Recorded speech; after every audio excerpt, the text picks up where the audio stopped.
So I am joined once again by my very good friend and, as Roger Moore might say, the man who shares my hairbrush, Terrance Layhew. And we're going to chat Frasier because we both have expressed our love of the original Frasier show, just how witty it was and how clever it was and how it resonated with us. And they brought it back, and I watched the first episode and you watched the first episode. So I thought we would talk about what we thought about it. How are you doing, Terrance? I am living the dream. I had my scrambled eggs this morning and heard Kelsey Grammer's sweet dulcet tones in my head. And actually, I made sure before we hopped on the call, drinking my coffee out of my Cafe Nervosa coffee mug. So before you watched the episode, I remember we chatted and you hadn't initially watched it because you'd heard rumors of it being horrid. What did you think in the end?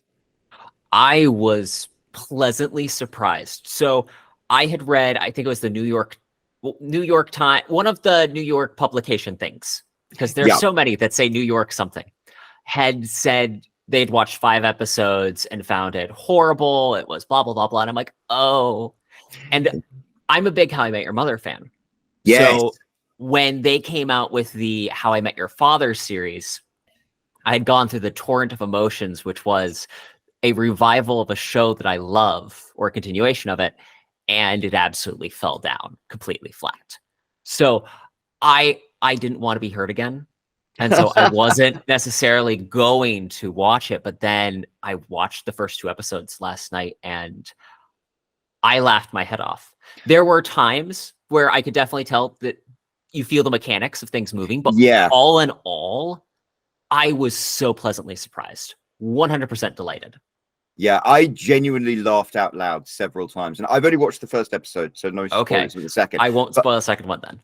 But I know exactly what you mean. It's like watching it. It was, I think we get used to like YouTube comedy shorts and TikToks and things like that. And this was like made like the original Frasier TV show. So it was definitely made for television as a product. And it was like, you could see there were certain contrivances that manufactured things, like the end of the episode had to be Frasier conveniently was living in Boston, and isn't it convenient that they're opposite each other in the hallway like friends? And it's like, yeah, these things have to happen to make the sitcom work. And I think they did a very serviceable job of like having an interesting story that kept you engaged and then provided the entire setup for the rest of the however many seasons it runs. Well, that's the hard part. Pilots are always the worst episode. Like by and large, almost any TV show, the pilot, you're trying to set up so many different things. You're trying to establish all the characters. You're trying to put the foundational elements of a show together, and you don't even know if it's going to be picked up more often than not with the way the pilots work. But it just, there was so much in this one, you could feel a juxtaposition between them trying to pay off and pay service to the original series. And then at the same token, trying to set up for what they're going to do now. And I can at least say, without spoiling anything, I think that they did a good job of then setting up for the next episode. Feels smoother. Like, okay, we've got the mechanics moving. We can just run with the story now. Yeah. Absolutely. And it's interesting. I initially wasn't interested in watching it because I was like, well, if they don't have Niles back, what's the point? Exactly. But I have to admit, I watched it. I think, you know, the new characters, like Niles' son, is hilarious and does a really good job of like channeling David Hyde Pierce. So he's the one that I struggle with a little bit, but that's because when I watched him, my first thought was they're trying to rip off Sheldon from Big Bang Theory. Yeah, I can see that. And I've never liked that portrayal very much. It just, maybe it's because I've spent most of my adult life having people go, you're like one of those characters from Big Bang Theory. I'm like, oh God, that's not a kind and polite thing to say. Thank you. But my point being, that's the one element that rubs me just a little bit the wrong way, but I understand what they're doing. At first it didn't click to me. They're trying to do, he's part Daphne, part Niles. Yeah. I was just going, he's not acting just like Niles, which is what I think would be more of the thing. But especially when we get to that second episode, I think that he's got a better rhythm. Whereas in the first one, we have a lot more physical comedy, which admittedly, the part of the problem is I'm comparing to David Hyde Pierce, who is one of the best physical comedians. Absolutely. Hands down. But I loved Corny, That is by far my favorite character. The line, "We can't drink this swill in this apartment. Here, I know a lovely little bridge we can drink it under." Yes. I love him. He's my favorite character as well for so many. He is played by Nicholas Lyndhurst, who is an incredibly famous figure in England because he was in this long-running sitcom called Only Fools and Horses, and it's so weird to see him here, but he's perfect. And yeah, that like the debauchery of being this Oxford professor who drinks under bridges and stuff. That's so what Oxford professors are like. Tenya, Yes. you ridiculous Americans and your relationships with your children. Oh, that was the Chef's line kiss. that made me laugh so hard. Yeah, you Americans, your ghastly attachment to your children. And the other one where he's standing there, it's like, I'm not going to stand here and be insulted like that. Let's go for a drink. There's so many moments that this sitcom, again, I think that the hardest part is that first episode because it takes so much to get and establish those characters. The thing that I cannot fault this in any way, shape, or form, you 100% believe the relationship between Frasier and Corny right off the bat. Like from the first second. Mm-hmm. I also think that the relationships from the past, they do a good job of wrapping up pretty nicely. I don't know about you. I never really liked Charlotte, the love interest he has towards the end of the original run that then he goes to Chicago for. Yeah. It felt like it rushed. I was like, oh, that's how they ended it, wasn't it? I was like, yeah. Charlotte again. Oh, I remember now because it did feel like rushed. It didn't feel real. So when we find out that that things fell apart, I'm like, oh, yeah, totally, 100% believe it. And so I really like how they have him transition to Boston in a more realistic sense than I think, because like when we're introduced to him in Seattle, part of what makes that first episode really work well is that we don't have a lot of plot mechanics getting him there. Whereas in this one, we do have to move the plot mechanics to get him to stay in Boston. Yeah, and it all gets wrapped up in that pilot episode, which might seem a bit contrived, but it has to happen that way. Exactly. So I think that for what they had to do, they did a fantastic job of achieving it. They also played on, if you're a long-running Frasier file like we are, you instantly recognize what they're doing in the episode is a mirror of so many of the things that they've done in the other Frasier episodes with the whole farcical elements. I mean, when Frasier stands there and goes, "I'm no stranger to a failed dinner party." It's perfect, especially if you have that background and relationship with the characters and their stories. Yeah, and it's interesting. I think one of the things that made Frasier work so well was the fact that Frasier wasn't always the center of attention. It's like, I think that's what American shows do very well. They have the lead character. Yeah, but it is definitely the ensemble. And I mean, obviously, what you mentioned, they're trying to set something up which is similar to how Frasier didn't understand his father, because his father was like, working class man's man, and Frasier was this pretentious soul. And then they flipped it, and I think that works. I think it's an interesting dynamic, and again, it plays out really interesting in the next episode. So, like, just to tease you a little bit, they pay it off, and I'm hoping they continue to pay it off well. I love the fact that they honored John Mahoney, the guy that played Martin, Frasier's dad, so well, because I spent so much of the first hearing the premise going, but Freddie was like this intellectual. His mom is Lilith. How does he turn out to be like a firefighter? But then through this episode, they really do a great job of kind of laying out how he kind of has more of an arc like his grandfather. Yeah. And I think that they did a great job paying homage to the original character and then also setting up Freddie where he's understandable as to why he is who he is. Absolutely. Now, I think one of the things I enjoyed was the whole mystery of who is this woman and what is the baby. And I was like, I think that's where I was like, okay, I can't stop watching this now. Like, whatever happens, I have to find out what it is. And I had in my guess that. And so I enjoyed that, and I thought that set it up. And she seems like quite an interesting additional character to have. She has a really fun dynamic where, admittedly, we can say she's like the Roz of the show. Yeah. But I think that she's different enough. It doesn't feel like we're just insert character replacements.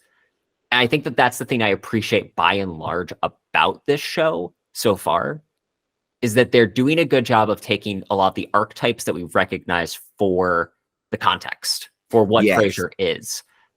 But we're not just repeating it. We're giving it a different flavor. Because yeah, Eve, isn't that her name? I think so. Yeah, she's fun. Like, she has some really great lines. And just, also, just have to throw it out. One of my favorite lines when Kelsey Grammer walks in and says, it's a perfectly lovely place if you want to fight What's a rat drag a rat. pizza across the floor? I remember that. I love that. It was so good. Again, Kelsey Grammer, no surprise. Best part of the show is Kelsey Grammer. But that's because he seems to walk right into being the character so effortlessly. And Frasier is such a nuanced character. I was thinking today, like, Frasier is a Harvard professor. If someone asked him with who did he support in the situation in Israel, I was like, you could make a whole episode of him being like, oh, I've got to make a statement and I've got to pick one side and the other side because people are going to think of it and me. And then eventually I think he's an inherently good person. So in the end, he'd be like, oh, wow, this is nothing about me. This is about the horrible situation there. But you can see he's a good character who has these wonderful foibles. I mean, even down to that moment when one of my favorite moments that just shows, I think that the jury's out for me on if these writers that are writing the show are as good as the original Frasier writers. Because honestly, I do think that unparalleled 37 Emmys, I think I looked it up recently, was what the original Frasier had. Literally one of the best written shows on earth. This show will succeed even if they're only like 70% as good. Yeah. But that moment when Eve says, Freddie has meant so much, he's done so much for us. And then Frasier's like, he like thanks her, and then he steps into the kitchen and goes, she said us. Yes. And then immediately the gears start turning and they're like, well, are you going to confront about it? And then he goes, or I could let them lap in the wind. Yes. A few breezes of my own. It's just so perfect because that is who Frasier is. And that continues his character from the original series, where he is the person who, he is going to take advantage of the situation just a little bit, just enough that he's not pushing it, but very realistic. Yes. There's a thing in British sitcoms where you have the main character is like actually unlikable. Whereas in American sitcoms, he can be right up to that edge, but he never crosses over. So you always end up finding him sympathetic and likable. I really enjoyed the episode. It made me laugh a lot. The fact that when he pulls open the Macallan 25 and then Courtney, I can't remember, the Harvard professor is like, remember the point we're here tonight, to try to convince Frasier to stick around. And he goes, yes, the Macallan 25. Yes. I laughed so heartily because it's such a great way of setting up the character. He feels real. Like from the instant, he is a realistic character and his dynamics with everyone feels natural. Yeah. Whereas I do feel like Freddie is the part of the show that feels like it's still finding its footing.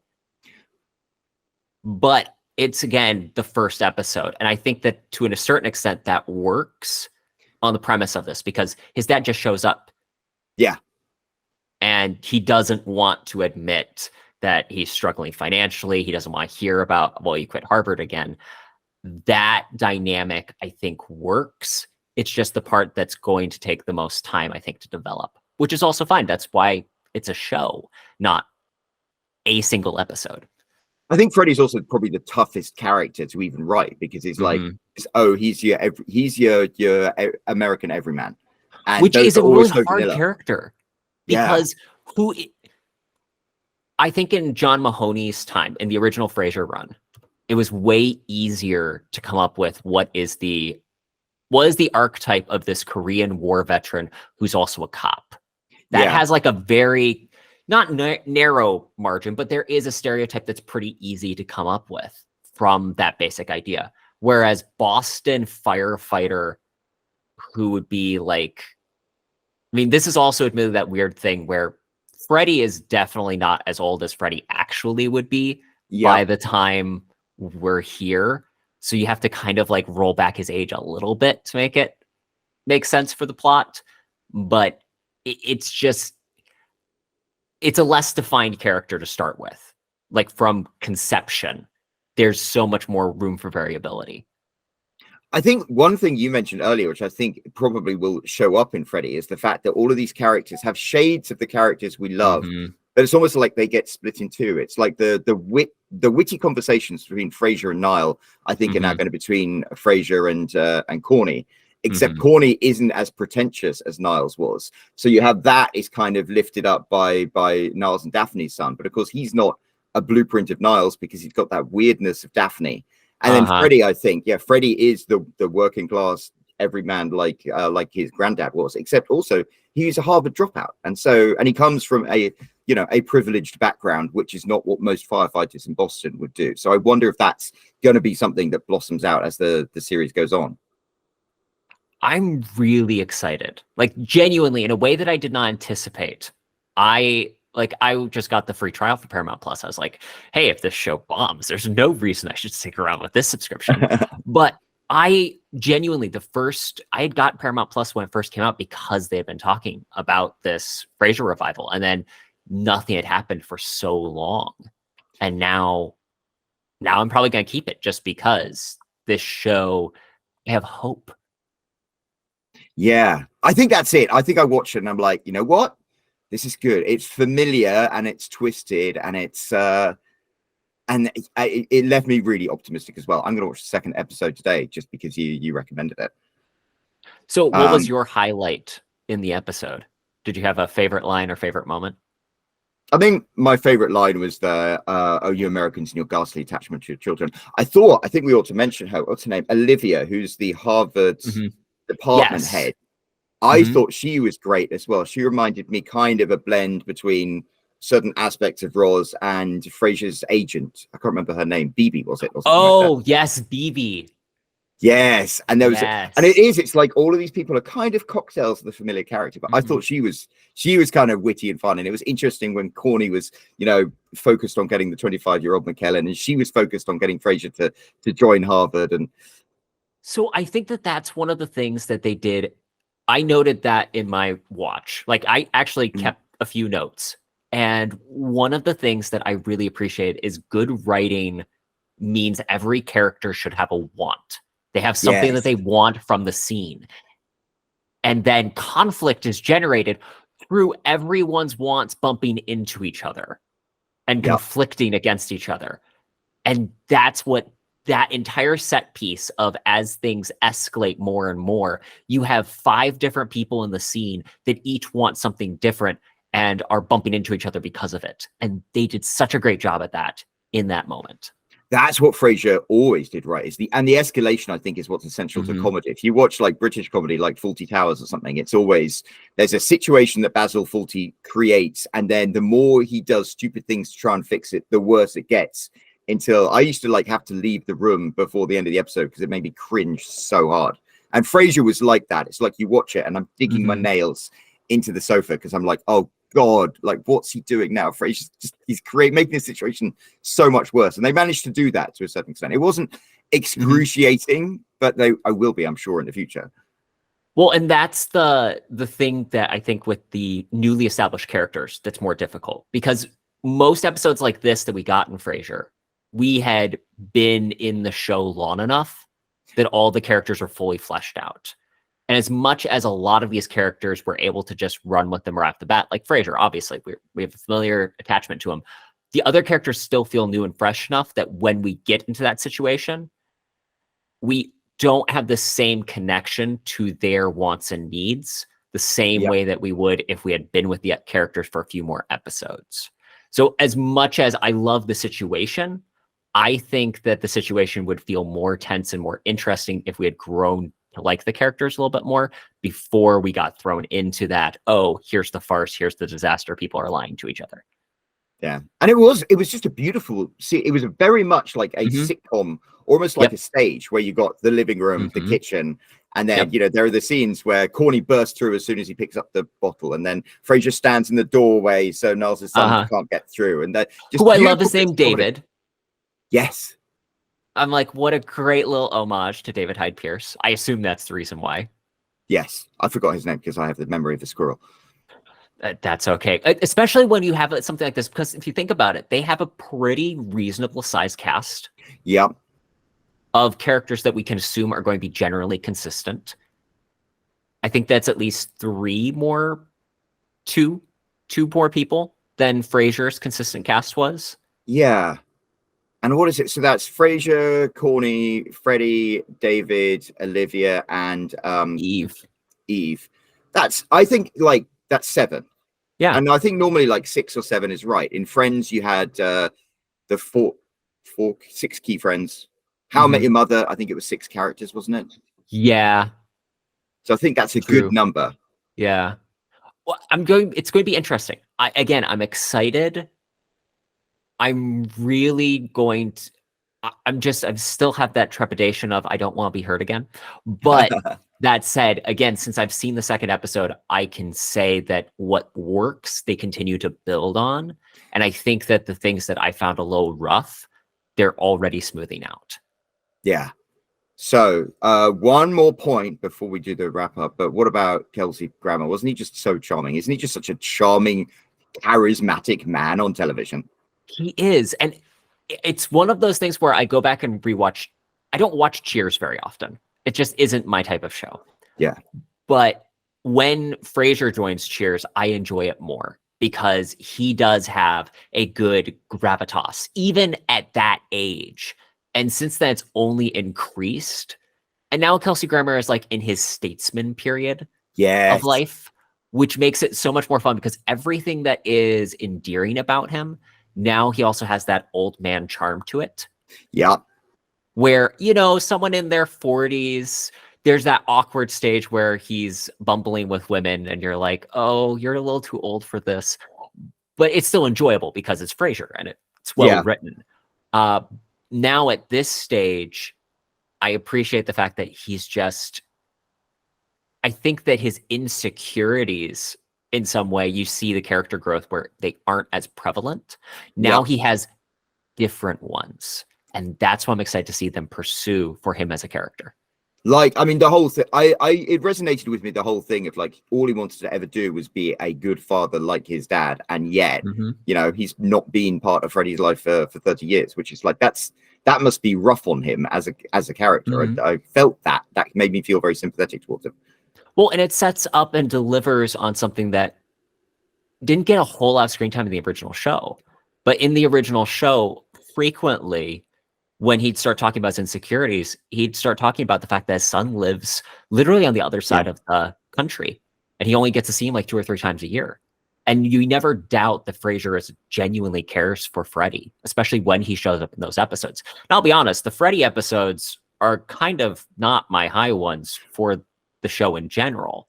I think that's why it was good they didn't have a kid in there regularly, because kids when they're that age are quite boring. I shouldn't say that. My kids are that age. It's boring for other people. Yes. Well, actually, that's so true because parents often do find their children far more interesting than anyone else. I have not yet met a parent who isn't fascinated by their child in a way that I will never understand, but that's okay because they're not my kids. It's an evolutionary thing, because otherwise you just put a pillow over their face. I 100% believe it. 100% believe it. How do you feel about Kelsey Grammer reprising his role? I think I agree with you absolutely. He comes across like not having the insecurities he did, but having other insecurities. I liked it because it made a lot of sense. I was thinking my own life 20 years ago, because Frasier ended 20 years ago, or was it 30? About 20 years ago. Yeah, it was like early 2000s. Yeah, and I was thinking my life 20 years ago, and how in some ways it is exactly the way Frasier's life is. It's like you might live in a different city. You might have a completely different circle of friends. You might have to make new friends. You have old friends who you didn't know. Like, life does change quite dramatically over the time. So it was interesting to see such a familiar character, but I appreciated that he's discovering this new life for himself as we watch the show. Agreed. So, well, I think we've probably gone through as much of this in a bite-sized piece. So I can't wait to put this out. But Terrance, thank you so much for joining me. I'm going to watch Absolutely. the second episode, and maybe we'll have a catch up as we go on. Hey, I am always willing to talk Frasier. I'm always willing to eat those scrambled eggs. And the tossed salads and scrambled eggs. Love it. And he sings the theme tune now. He does. And he does a damn fine job of it. He did it in the original show too. Oh, did he? Was that him? That's him. Who is this man who has like this beautiful deep voice? He can sing, he can do jazz, he can, yeah. Just makes me long to have that kind of vocal tonality. Yes. It's true. Well, Terrance, thank you so much for joining me. And yeah, you'll be back soon at some point, I'm sure. And if not, go and check out the Suit Up podcast, which continues to have brilliant guests all the time. You're a force to be reckoned with on Instagram. So yeah. Thank you. I'm Roland. I've sold 67,000 copies of my books. If you want to find out how I did it, I've got the link right here you can click. And otherwise, don't forget to subscribe. I've got more videos coming soon. Thank you.